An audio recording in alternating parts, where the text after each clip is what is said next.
মামলা বাণিজ্য, এই বাণিজ্য সারা বাংলাদেশে ছড়িয়ে গেছে। সারা দেশে মামলা বাণিজ্য ছড়িয়ে পড়েছে বলে অভিযোগ করেছেন ব্রাহ্মণবাড়িয়া ২ আসনের সংসদ সদস্য ও বিএনপির সাবেক নেত্রী ব্যারিস্টার রুমিন ফারহানা। সোমবার ব্রাহ্মণবাড়িয়ার বিজয়নগরের ইসলামপুরে এক সংবর্ধনা সভায় প্রধান অতিথির বক্তব্যে তিনি এ মন্তব্য করেন। রুমিন ফারহানা বলেন, দেশে দীর্ঘদিন ধরে মামলা বাণিজ্য চলছে, কিন্তু শুরুতে এ বিষয়ে কেউ কথা বলেননি। তিনি নিজেই প্রথম বিষয়টি সামনে আনেন। তার অভিযোগ, অনেক মামলার এফআইআরে একসঙ্গে শত শত মানুষকে আসামি করা হয়। মিথ্যা মামলা দিতে যেমন টাকা নেওয়া হয়, তেমনি আসামির তালিকা থেকে নাম কাটাতেও টাকা নেওয়া হয়। তিনি আরো বলেন, যারা প্রকৃত অপরাধী এবং ফৌজদারি অপরাধ করেছে তাদের বিরুদ্ধে অবশ্যই মামলা হওয়া উচিত, তবে নিরপরাধ কাউকে যেন অকারণে মামলায় জড়ানো না হয়।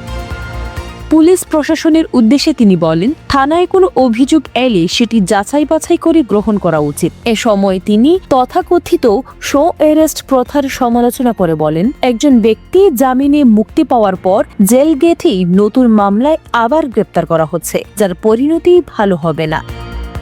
রুমিন ফারহানা বলেন, প্রতিশোধের রাজনীতি বন্ধ করে ন্যায় বিচার নিশ্চিত করাই এখন সময়ের দাবি।